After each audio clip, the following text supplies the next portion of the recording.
Assalamualaikum warahmatullahi wabarakatuh.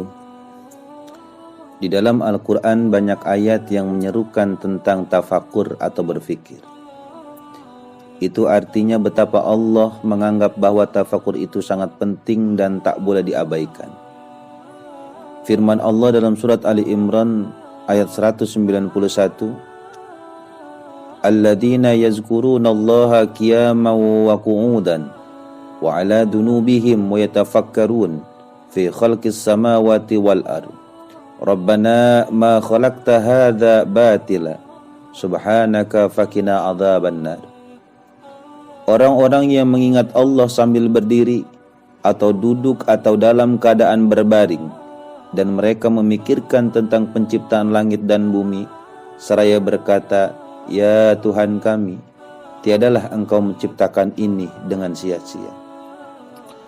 Melalui ayat itu Allah ingin mengatakan bahwa kita diminta untuk menyaksikan ciptaannya, kemudian memikirkannya melalui tafakur dan permenungan. Dari hati kita akan muncul sebuah kekaguman. Subhanallah, ternyata Allah Maha Besar dan Maha Agung. Allah menciptakan jagat raya seluas ini dan begitu sempurna dan bermanfaat bagi penghuninya, terutama manusia. Berpikir seperti ini positif, karena dapat menambah kekuatan akidah, keimanan, dan bertambahnya rasa syukur kepada Allah. Di pihak lain, bagi orang-orang yang ahli dengan berpikir semacam itu, mereka akan terdorong untuk melakukan penelitian-penelitian.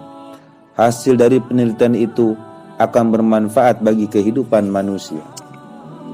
Sebuah hasil karya dan sesuatu yang berguna bagi umat manusia diawali dari tafakur, merenung kemudian berbuat.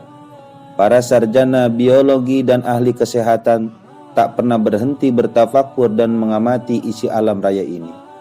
Di alam raya ini penuh dengan bakteri. Mereka kemudian berpikir bagaimana caranya untuk menangkal dan membunuh bakteri. Diadakanlah penelitian di laboratorium dan menghasilkan sebuah zat antibodi untuk kekebalan manusia. Ini hanyalah satu dari sekian juta contoh yang pernah dilakukan oleh umat manusia yang mau berpikir dan bekerja. Allah tidak memerintahkan kita untuk bertafakur tentang zatnya, tetapi terhadap ciptaannya. Dengan berpikir tentang ciptaannya, kita akan sampai kepada Allah.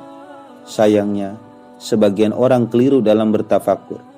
Mereka sibuk mencari Tuhan dan ingin melihatnya. Cara berpikir semacam ini seperti orang-orang yang berputar-putar pada tempatnya dan mengalami kebingungan sendiri.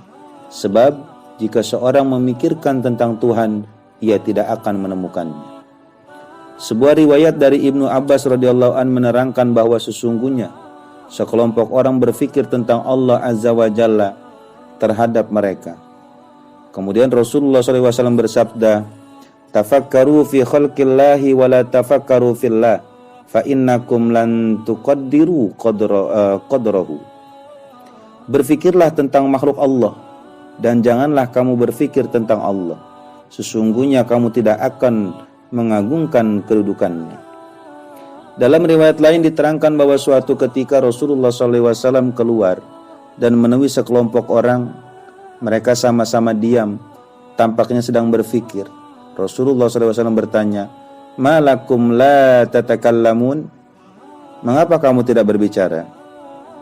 Mereka menjawab, kamu berfikir tentang apa yang diciptakan Allah, wahai Rasul? Mendengar demikian, Rasulullah SAW bersabda, Fakadzalika faf'alu tafakkaru fi khalqihi wa la tatafakkaru fihi.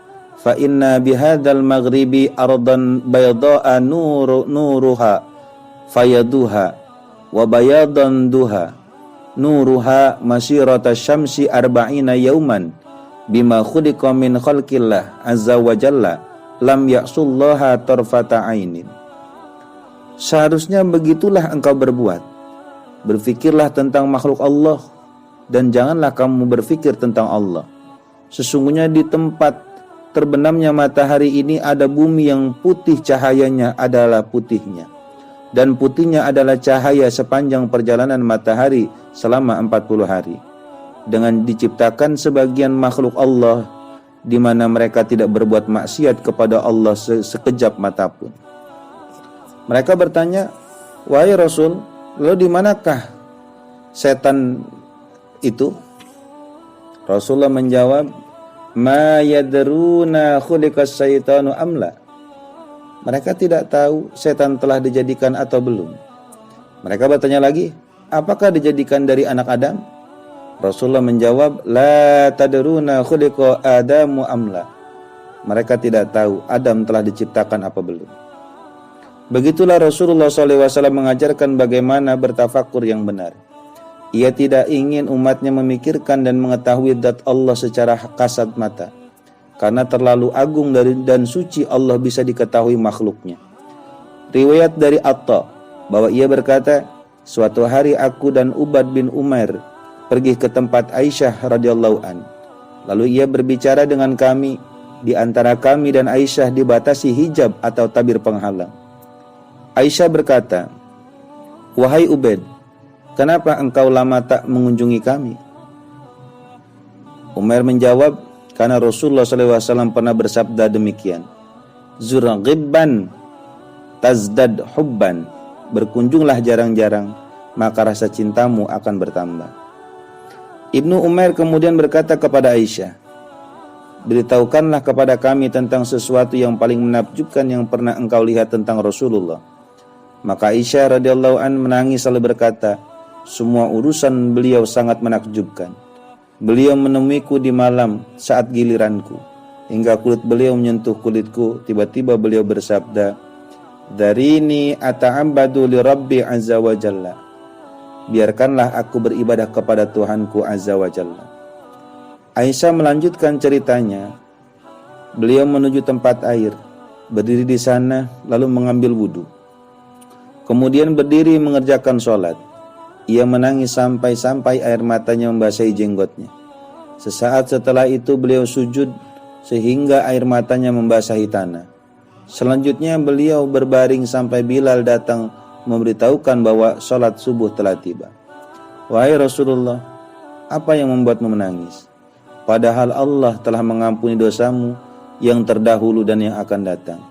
Rasulullah SAW menjawab, "Waihala ya Bilal, wa ma yamna'inu an abki wa qad anzalallahu ta'ala alayya fi hadhihi laylah inna fi khalqis samawati wal ard wa ikhtilafil laili wan nahar la ayatil liulil albab." Celakalah wahai kamu Bilal, tak ada yang dapat mencegahku dari menangis, sebab Allah telah menurunkan kepadaku malam itu, yaitu sebuah firman, "Sesungguhnya pada penciptaan langit dan bumi dan pergantian malam dan siang ada tanda-tanda kekuasaan Allah bagi orang-orang yang mempunyai akal." Selanjutnya Rasulullah SAW bersabda, "Wailul liman qara'aha wa lam yatafakkar wa lam yatafakkar fiha." Celakalah bagi orang yang membaca ayat tersebut dan tidak berfikir tentangnya. Maka ditanyakan kepada Al-Auza'i, apa tujuan berfikir tentang ayat tersebut? Dijawabnya, ia membacanya dan memahaminya. Surat Al-Imran ayat 190 tersebut memberikan pesan kepada kita betapa pentingnya menggunakan akal atau bertafakur jagat semesta dan isinya sebagai ciptaan Allah. Ini tidak akan berarti bagi manusia jika manusia itu tidak memikirkan dan merenungkannya. Muhammad bin Wasi bercerita bahwa seorang pria dari warga Basrah mengendarai kuda menuju ke tempat Ummi Dzar setelah kematian Abi Dzar. Ia menanyakan tentang ibadah Abi Dzar selama hidupnya. Ummi Dzar, istri Abu Dzar, menjelaskan jika di siang hari suamiku biasa duduk di pojok rumah sambil terdiam lama. Ia suka merenung dan bertafakur. Ulama salaf zaman dahulu adalah orang-orang pemikir. Karena itu mereka menganggap berfikir adalah sesuatu yang utama dalam hidupnya. Al-Hasan pernah berkata, berfikir sesaat lebih baik daripada mengerjakan sholat malam. Sholat malam itu lebih utama daripada sholat-sholat sunnah lainnya. Meskipun demikian ia menjadi tak berguna jika dikerjakan tanpa menggunakan akal pikiran atau bertafakur. Salat harus dengan niat dan dengan akal. Orang yang tidak berakal tidaklah wajib atau tidak disunahkan untuk mengerjakan salat. Sementara itu Al-Fudail bin Iyad menganggap bahwa dengan berfikir seseorang bisa mengetahui kelebihan dan kekurangan diri sendiri. Ia berkata, bertafakur adalah cermin yang memperlihatkan kepadamu kebaikan-kebaikanmu dan kejelekan-kejelekanmu. Al-Hasan pernah ditegur kawannya, "Mengapa engkau berlama-lama dalam merenung dan berfikir?"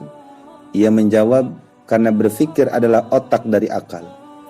Sufyan bin Uyainah seringkali memberi contoh dengan menyitir ucapan penyair, "Idzal mar'u kanat lahu fikratun, fa fi kulli syai'in lahu ibratun."